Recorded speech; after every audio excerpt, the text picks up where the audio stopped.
நான் என் மரணத்தினால மரணத்தை ஜெயமா விழுங்கினண்டா, நீங்க அப்படி கிடையாது. நீங்க இன்னைக்கு என் ஜீவனால மரணத்தை ஜெயமாய் விழுங்கணும். கையை தட்டி ஒரு அபிஷேகமாய் மரணத்தின் வல்லமைகள் அப்படியே வேரோட பிடுங்கப்படட்டும். இந்த வார்த்தைகளை பிரசங்கிக்கிற இந்த வேளையில ஓ முதுமை, வியாதி, பலவீனங்கள் எல்லாம் தரித்திரம் சுட்டரிக்கப்படுவதாக.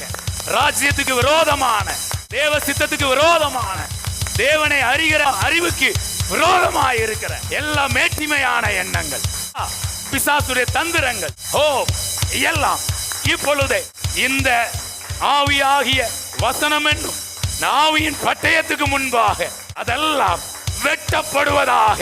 பழு சர்ப்பத்தின் கிரியைகள், நீண்ட பாம்பின் கிரியைகள், கோணலான சர்ப்பத்தின் கிரியைகள், கடிதும் பெரிதும் பலத்ததுமான பட்டயத்தால இப்பொழுது வெட்டப்படுவதாக, வெட்டப்படுவதாக.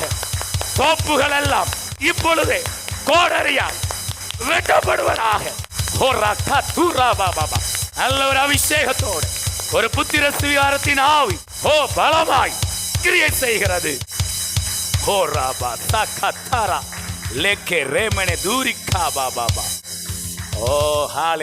இப்ப நான் அதை அப்படியே கொஞ்சம் மாத்த விரும்புறேன். நல்ல கவனிங்க. இப்போ ஒரு ஆள் இறந்துருக்காரு, 99 பேர் உயிரோடு இருக்கிறாங்க. நான் அதை கொஞ்சம் மாற்றி சொன்னால் எப்படி சொல்லலாம்னா, 99 பேர் இறந்துட்டாங்கங்க, ஒருத்தர் தான் உயிரோடு இருக்காரு. அப்பவும் வசனம் மாறாது. அப்பவும் இதே தான் என்ன பண்ணணும்,